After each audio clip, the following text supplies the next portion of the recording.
നമ്മളിന്ന് എടുക്കാൻ പോകുന്ന പാഠഭാഗം ഏതാണ്? അദ്ദർസു ആഷിർ അൽ കൽബുസ് സലീം. അൽ കൽബുസ് സലീം എന്ന് പറഞ്ഞാൽ എന്താണ്? കൽബുസ് സലീം എന്ന് പറഞ്ഞാൽ എന്താണ്? പാപമുക്തമായ മനസ്സ്. അതെ, പാപമുക്തമായ മനസ്സ്. അപ്പൊ അതിനെ കുറിച്ചിട്ടാണ് നമ്മൾ പാഠത്ത് പറയുന്നത്. നമുക്ക് പാഠം വായിച്ച് മനസ്സിലാക്കാം. ഹാജർ എടുത്തു കഴിഞ്ഞപ്പോൾ ഉസ്താദ് ചോദിച്ചു, ദുൽഫുക്കാർ ഇന്നലെ എവിടെയായിരുന്നു? ദുൽഫുക്കാർ സുഖമില്ലായിരുന്നു, പല്ല് വേദനയായിരുന്നു. അതായത് ഉസ്താദ് ക്ലാസ്സിൽ വന്നിട്ട് ഹാജർ എടുത്തു. ഹാജർ എടുത്തതിന് ശേഷം ഇന്നലെ ലീവായ ദുൽഫുക്കാറിനോട് ചോദിച്ചു, ഇന്നലെ എന്തേ ലീവായത്? അപ്പൊ ദുൽഫുക്കാർ എന്തായിരുന്നു മറുപടി പറഞ്ഞത്? സുഖമില്ലായിരുന്നു, പല്ല് വേദനയായിരുന്നു. അവൻ പറഞ്ഞു സുഖമില്ലായിരുന്നു, പല്ല് വേദനയാണെന്ന് പറഞ്ഞു. അതിന്റെ ബാക്കി അപ്പോ അഹമ്മദ് അവൻ കളവ് പറയുകയാണ്, അവൻ ഇന്നലെ വിരുന്നു പോയതാണ്. ദുൽഫിക്കാർ ഒന്നും മിണ്ടിയില്ല. അപ്പൊ അഹമ്മദ് പറഞ്ഞ മറ്റൊരു കുട്ടി പറഞ്ഞു, ഉസ്താദേ അവൻ കളവ് പറയാണ്, അവൻ ഇന്നലെ വിരുന്നു പോയതായിരുന്നു എന്ന് പറഞ്ഞു. അപ്പൊ അത് കേട്ട ദുൽഫിക്കാർ ഒന്നും മിണ്ടിയില്ല. അപ്പൊ ഉസ്താദ് പറഞ്ഞെന്താണ്? ഉസ്താദ് ദുൽഫുക്കാറിനെ അടുത്തു വിളിച്ചു, എന്നിട്ട് എല്ലാവരോടുമായി പറഞ്ഞു, കളവ് പറയരുത്, അത് വലിയ കുറ്റമാണ്. സത്യവിശ്വാസികൾ കളവ് പറയില്ല. എന്താണ് സത്യവിശ്വാസികൾ? കളവ് പറയില്ല. സത്യവിശ്വാസികൾ കളവ് പറയില്ല, അത് വലിയ കുറ്റമാണ്. അത് വലിയ കുറ്റമാണ്. സംസാരശേഷി അല്ലാഹു തആല മനുഷ്യർക്ക് നൽകിയ ഏറ്റവും വലിയ അനുഗ്രഹമാണ്. അല്ലാഹു തആല മനുഷ്യർക്ക് നൽകിയ ഏറ്റവും വലിയ അനുഗ്രഹം എന്താണ്? സംസാരശേഷി അല്ലാഹു തആല മനുഷ്യർക്ക് നൽകിയ ഏറ്റവും വലിയ അനുഗ്രഹമാണ്. അപ്പൊ അതൊന്ന് അണ്ടർലൈൻ ചെയ്യട്ടോ, അതില് മനസ്സിലാക്കാം. സംസാരശേഷി. വലിയ ശിക്ഷ ലഭിക്കുന്നതും തെറ്റായ സംസാരങ്ങൾ മൂലമാണ്. തെറ്റായ സംസാരങ്ങൾ മൂലമാണ് വലിയ ശിക്ഷകൾ ലഭിക്കുന്നത്. മനസ്സിലാക്കാം. നാവിനെയും ഫർജിനെയും സൂക്ഷിക്കുന്നവർക്ക് സ്വർഗം നൽകുമെന്ന് നബി സല്ലല്ലാഹു അലൈഹി വസല്ലമ അരുളിയിട്ടുണ്ട്. അവിടെ ഒരു ബ്രാക്കറ്റ് ഇടട്ടോ. എന്താണ്? നാവിനെയും ഫർജിനെയും സൂക്ഷിക്കുന്നവർക്ക് സ്വർഗം നൽകുമെന്ന് നബി സല്ലല്ലാഹു അലൈഹി വസല്ലമ അരുളിയിട്ടുണ്ട്. അതെ, നാവിനെയും ഫർജിനെയും സൂക്ഷിക്കുന്നവർക്ക് സ്വർഗം നൽകുമെന്ന് നബി സല്ലല്ലാഹു അലൈഹി വസല്ലമ അരുളിയിട്ടുണ്ട്. അപ്പൊ ഇവിടെ എന്താണ്? സ്വർഗം നൽകുമെന്ന് നബി സല്ലല്ലാഹു അലൈഹി വസല്ലമ അരുളിയിട്ടുണ്ട്. ആർക്കാണ്? നാവിനെയും ഫർജിനെയും സൂക്ഷിക്കുന്നവർക്ക്.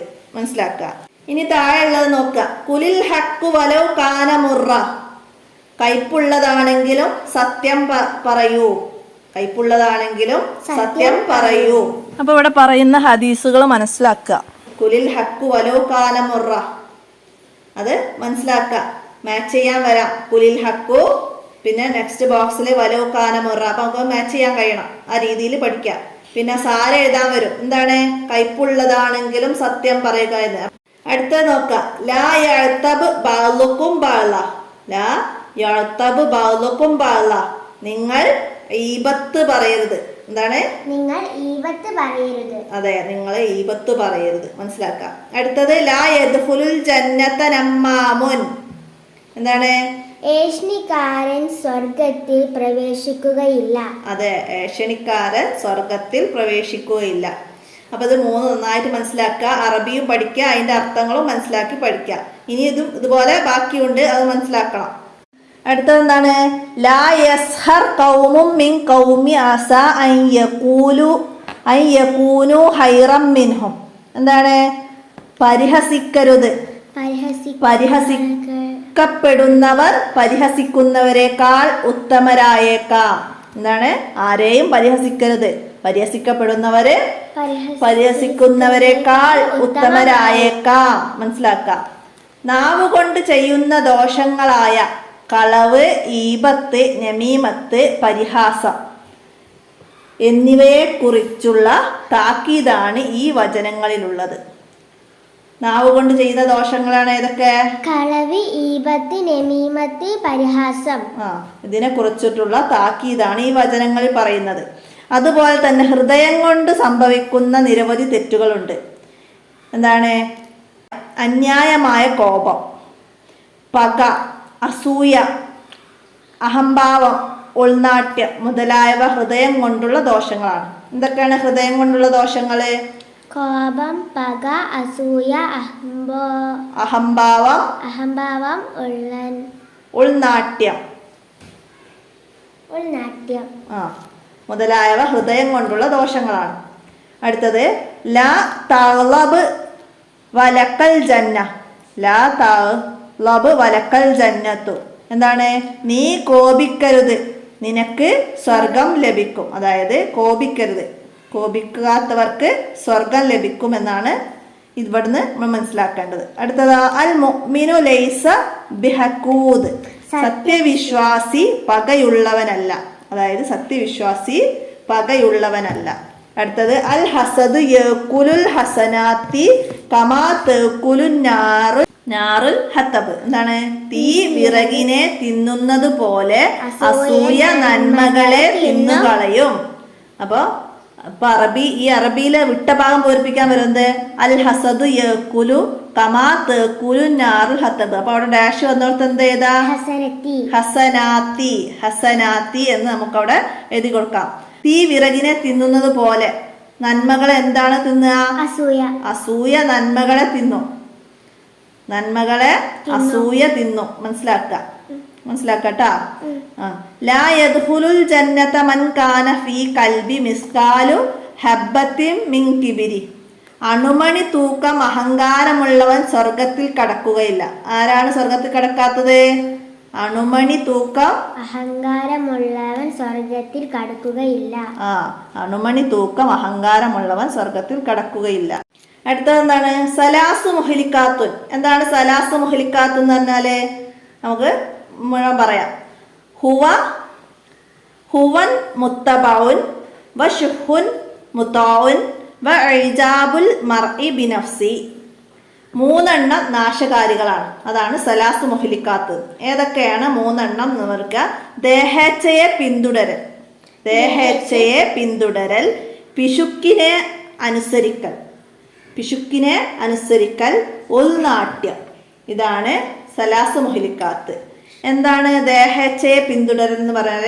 നമ്മുടെ ശരീരം പലതിനും ആഗ്രഹിക്കും. അപ്പൊ അതിൻ്റെ പിന്നാലെ പോവരുത്. മനസ്സിലായില്ലേ? അത് ആഗ്രഹിക്കരുത്. പിന്നെന്താണ്? പിശുക്കിനെ അനുസരിക്കരുത്. പിശുക്ക് ചെയ്യണ്ട എന്ന് നമ്മളെ മനസ്സിങ്ങനെ പറയും. അവർക്ക് കൊടുക്കണ്ട, അവരെ സഹായിക്കണ്ട എന്നൊക്കെയുള്ള കാര്യങ്ങൾ ഇങ്ങനെ നമ്മളെ മനസ്സിങ്ങനെ പറഞ്ഞു കൊടുക്കും. അപ്പൊ അതൊന്നും എന്ത് ചെയ്ത് അനുസരിക്കരുത്. മനസ്സിലായില്ല? പിന്നെന്താ? ഉൾനാട്യം.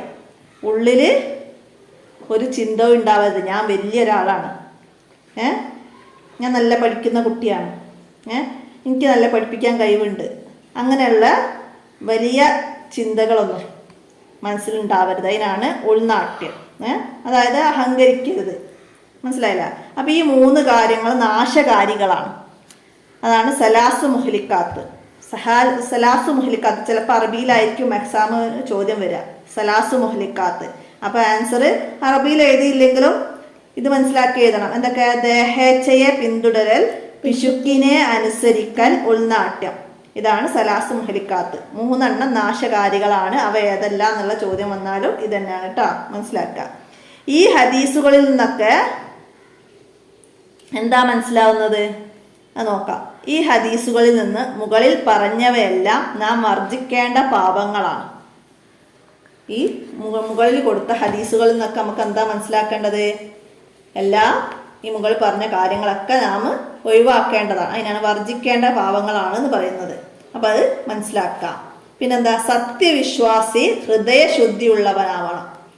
സത്യവിശ്വാസിന്റെ ശുദ്ധിയുള്ളവനാവണം. വിട്ട ഭാഗം പൂരിപ്പിക്കാൻ വന്നാലാ? ഹൃദയശുദ്ധിയുള്ളവനായിരിക്കണം. സത്യവിശ്വാസി ഹൃദയശുദ്ധിയുള്ളവനായിരിക്കണം. ഹൃദയം ശുദ്ധിയുള്ളവന് മാത്രമേ വിജയിക്കുകയുള്ളൂ. ഹൃദയശുദ്ധിയുള്ളവൻ മാത്രമേ വിജയിക്കുകയുള്ളൂ. ആരാണ് വിജയിക്കുകയുള്ളവൻ? ഹൃദയശുദ്ധിയുള്ളവൻ മാത്രമേ വിജയിക്കുകയുള്ളൂ. അല്ലാഹു തആല പറയുന്നുണ്ട്. എന്താണ്? യൗമ ലാ യൻഫഉ മാലും വലാ ബനൂനുൻ ഇല്ലാ മൻ അത്തല്ലാഹു ബിഖൽബിസ് സലീം. അന്ന് സമ്പത്തോ സന്താനങ്ങളോ ഉപകരിക്കുകയില്ല. പാപമുക്തമായ മനസ്സുമായി വന്നവർക്ക് മാത്രമേ രക്ഷയുള്ളൂ. അല്ലാഹു തആല പറയുകയാണ്. എന്താ പറഞ്ഞേ? അന്ന് സമ്പത്തോ സന്താനങ്ങളോ ഉപകരിക്കുകയില്ല. പാപമുക്തമായ മനസ്സുമായി വന്നവർക്ക് മാത്രമേ രക്ഷയുള്ളൂ. നബി സല്ലല്ലാഹു അലൈഹി വസല്ലം പറയുന്നുണ്ട്, എന്താണ്? ഇന്നല്ലാഹ ലാ യൻളുറു ഇലാ അഹ്സാമിക്കും വലാ ഇലാ സൂരിക്കും വലാകിൻ യൻളുറു ഇലാ ഖുലൂബിക്കും. എന്താണ്? നിശ്ചയം അല്ലാഹു തആല നിങ്ങളുടെ ശരീരത്തിലേക്കോ രൂപത്തിലേക്കോ നോക്കുന്നില്ല, പ്രസ്തുത നിങ്ങളുടെ ഹൃദയത്തിലേക്കാണ് അവൻ നോക്കുന്നത്. അപ്പൊ ഇത് ചോദ്യം വരലുണ്ട്, എങ്ങനെയാണ്? അല്ലാഹു തആല എവിടേക്കാണ് നോക്കുന്നത്? എവിടേക്കാണ്? ഹൃദയത്തിലേക്ക്. നിങ്ങളുടെ ഹൃദയത്തിലേക്കാണ് അല്ലാഹു തആല നോക്കുക. അതായത് നമ്മുടെ ശരീരത്തിലേക്കോ രൂപത്തിലേക്കോ ഒന്നും അല്ല അല്ലാഹു തആല നോക്കുക. എന്താണ്? ഹൃദയത്തിലേക്കാണ്. നമ്മുടെ ഹൃദയത്തില് എന്താണെന്നാണ് നോക്കുക. ഹൃദയത്തിൽ അഹങ്കാരമുണ്ടോ, പകണ്ടോ, കോപമുണ്ടോ? അതാണ് അല്ലാഹു തആല നോക്കുക. പിന്നെന്താണ്? വിനയം, കാരുണ്യം, സ്നേഹം, ക്ഷമ തുടങ്ങി നല്ല സ്വഭാവങ്ങൾ നാം ആർജിക്കണം. നാം ആർജിക്കേണ്ട സ്വഭാവങ്ങൾ ഏതൊക്കെയാണ്? വിനയം, കാരുണ്യം, സ്നേഹം, ക്ഷമ തുടങ്ങി നല്ല സ്വഭാവങ്ങൾ നാം ആർജിക്കണം, അതായത് നാം സ്വീകരിക്കണം. അല്ലാഹു തആല നമുക്ക് മനഃശുദ്ധിയും കർമ്മശുദ്ധിയും വചനശുദ്ധിയും നൽകട്ടെ. ആമീൻ. അതായത് നല്ല മനസ്സ് വേണം. പിന്നെന്താ? നല്ല കർമ്മങ്ങൾ ചെയ്യാൻ തോന്നണം. കർമ്മശുദ്ധികൾ, നല്ല കാര്യങ്ങൾ ചെയ്യണം. പിന്നെന്താ? നല്ല കാര്യങ്ങൾ പറയണം. അതിനാണ് വചനശുദ്ധി എന്ന് പറയാം. നല്ല കർമ്മങ്ങൾ ചെയ്യണം, നല്ല കാര്യങ്ങൾ ചിന്തിക്കണം. അപ്പോൾ അതാണ് മനഃശുദ്ധി എന്ന് പറയുന്നത്. അപ്പോൾ അത് അല്ലാഹു തആല നൽകട്ടെ. ആമീൻ. അൽ ബിർറു ഹുസ്നുൽ ഹുൽക്ക്. നന്മ ചെയ്യൽ സൽസ്വഭാവമാണ്. നന്മ ചെയ്യല് സൽസ്വഭാവമാണ്. ഒരാൾക്ക് നല്ല കാര്യങ്ങളൊക്കെ ചെയ്യല് സൽസ്വഭാവമാണ്. മനസ്സിലായില്ല? അപ്പൊ ഇത്രയാണ് ഈ പാഠത്തിൽ മനസ്സിലാക്കാനുള്ളത്. അപ്പൊ പാഠത്തിൽ പറഞ്ഞ ഹദീസുകൾ ഒക്കെ നന്നായിട്ട് മനസ്സിലാക്കി പഠിക്കുക. അതിന്റെ അർത്ഥങ്ങളൊക്കെ നന്നായി മനസ്സിലാക്കുക. അതാണ് ഈ പാഠത്തു നിന്ന് മനസ്സിലാക്കേണ്ടത്. വൺ വേർഡ് ക്വസ്റ്റ്യൻ വരുന്ന ഒരുപാട് ചോദ്യങ്ങളൊക്കെ വരുന്നുണ്ട്. അല്ലാഹു തആല എവിടേക്കാണ് നോക്കുന്നത്? ഹൃദയത്തിലേക്ക്.